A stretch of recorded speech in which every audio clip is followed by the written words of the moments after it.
All right, hi, I'm Ric Lawson. I'm a watershed planner with the Huron River Watershed Council, and I'm here to talk to you about how we know that a river is healthy.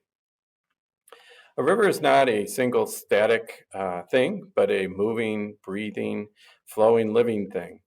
And in fact, a river isn't even a river at its beginnings, but actually starts in very small streams and even can be considered in some places to be underground or stored in wetlands until it starts to accumulate lots of flow and as it heads all the way down its system.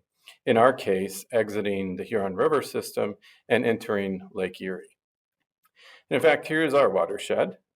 We have a pretty dynamic and diverse watershed with lakes region all the way up at the top section of the watershed with Orchard Lake and Wolverine Lake, moving all the way down through Brighton to Pinckney and Portage Lake.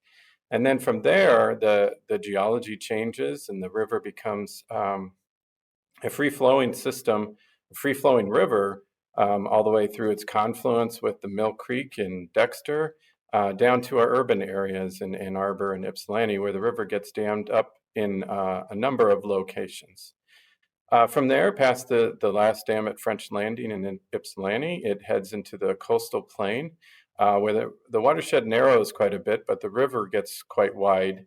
And as it heads through the last remaining dam in the system at Flat Rock and exits out into Lake Erie. Now, how do we know that a river is healthy? It's an important question, but not an easy question to answer. There's lots of different kinds of data that we can collect, a lot of information, a lot of different things to measure. And which one of these is important in telling us whether or not the river is healthy? It can be quite confusing. We have started to use a tool called the functional pyramid developed by Stream Mechanics that provides a foundation for all this and connects all of this data together. Connects it in the way that really the ecology connects it, which is starting at some of the foundational elements, really the earth itself and the geology and its climate, through to the very foundations of our watershed, the hydrology, the movement of water. And then it carries it all the way up through multiple different levels, up to the biological level or the area where things are living in the watershed. There are canaries in the coal mine, so to speak. And this is where we measure what's really living there.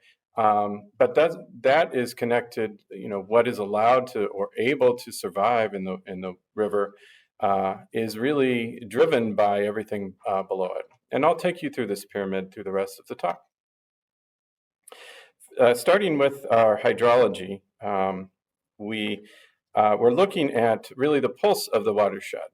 So as we have rainstorm, as rain falls on the landscape, it collects in different places, runs through the ground, into the wetlands, as I said before, but eventually makes its way out into the open river channels or stream channels. And how this happens is something that we can measure, the dynamics of this in the system. So in a natural system like you're seeing here, where there's not too much development, the river will rise in level and in stream flow, sometimes up to a couple days after a rainstorm has passed through.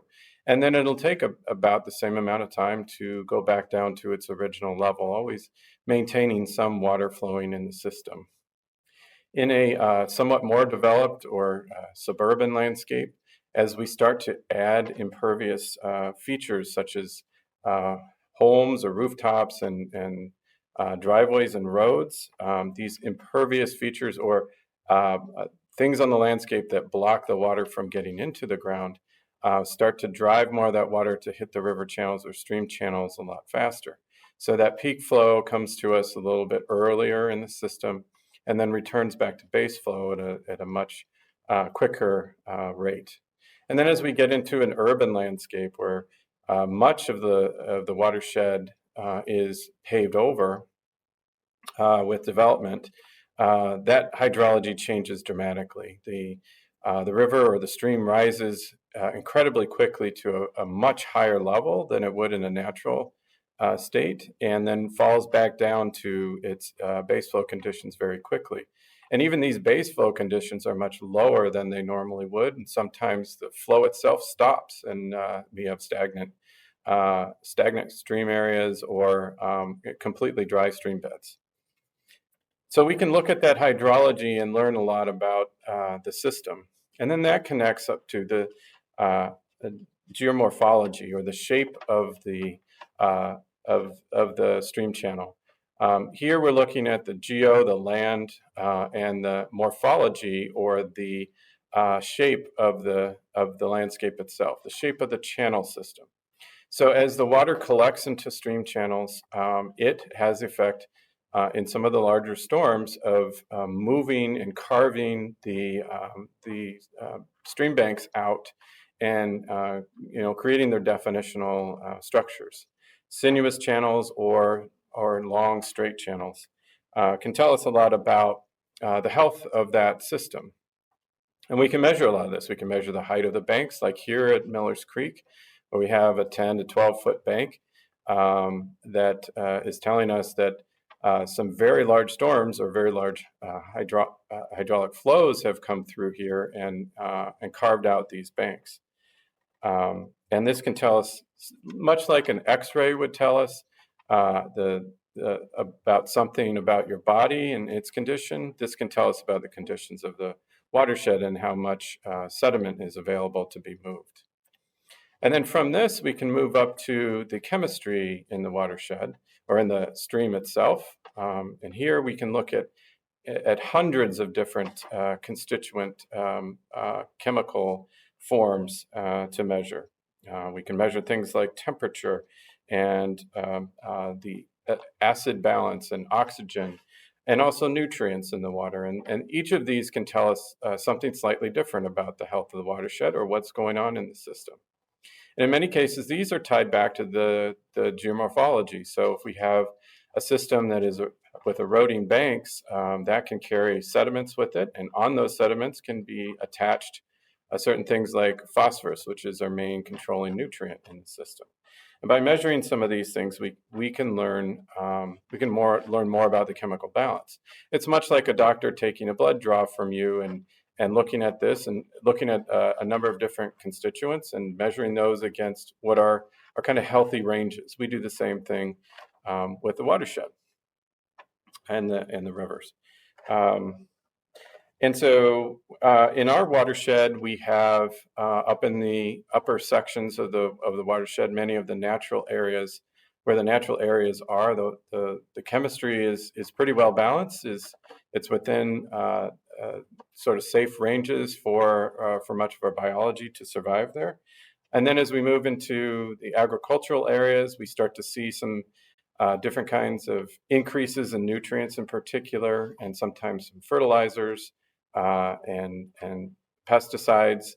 And then as you move into the urban, through the urban environment, that changes quite dramatically, and we see much higher levels of nutrients and a lot of different types of pollutants. Many of these are improving as we have done a number of projects and become more knowledgeable about what we're actually doing to the landscape. And then as we move further down, or further up the pyramid, we can take our knowledge of this chemical balance and see how it impacts life. Some of this you can see the direct correlation. So here we're measuring the hydrology of one stream, Mallett's Creek, in fact, during a storm. And you can see in the yellow, as the stream increases its flow, or its level, up to the peak following the storm. It also we can also measure the increases in total phosphorus, one of our controlling nutrients. And this kind of goes against what you would normally expect. As you get more water in a place, you would expect some dilution of a constituent, a concentrated constituent in the water. But that's not the case here, because as the hydrology changes, it brings more of that phosphorus into the system, either by washing it off the landscape or by carving out more of that stream channels, stream banks, and carrying the phosphorus with that on the sediment itself. And then all this connects to the life that's able to survive in our rivers and streams. And here we have what we're looking for is a diversity of life. The more diverse wildlife that we have in our aquatic environments, the more balanced it can be, and the more resilient it will be to changes or shocks to the system. And actually you can learn more about the diversity of our bug life in the system by if you go over and take a look at Paul's talk. And here, so we're looking at the diversity, and we can see this through the free-flowing part of the system in our watershed, where we have the only catch and release bass fishery in the state, and then also have a natural rivers district covering that same stretch of the river, where we see basically all the components coming together to promote a healthy, diverse biological complex, to show how high quality that the river is there. When these things are not working together, then we can see biological responses that are more negative, that are showing signs of that something is wrong. In this case, what we have is we had a situation where phosphorus levels became too high. A pulse of phosphorus in the system rose very quickly, causing algae to grow out of control and robbing all of the oxygen out of the water, which led to this fish kill that was reported down in Belleville Lake. So all those things can work together to create some negative consequences as well. We put all of this information together into a prescription or a health plan for the watershed. We call these watershed management plans, and what that does is we take all the data that we've been able to compile from the hydrology all the way up to the biology, and try to understand where do we have healthy systems that we need to protect, and where do we have problems that need to be addressed. So we take that information, we analyze that, and then we provide prescriptions for strategies that we can undertake to improve the system and bring it back to a more natural state. And we're looking at things that are long-term and broad level, watershed-wide things like broad education programs, and things that you and I can do at home, to shorter-term local effects like stream restorations, as you see in the middle photograph. And many of these activities are things that you can do.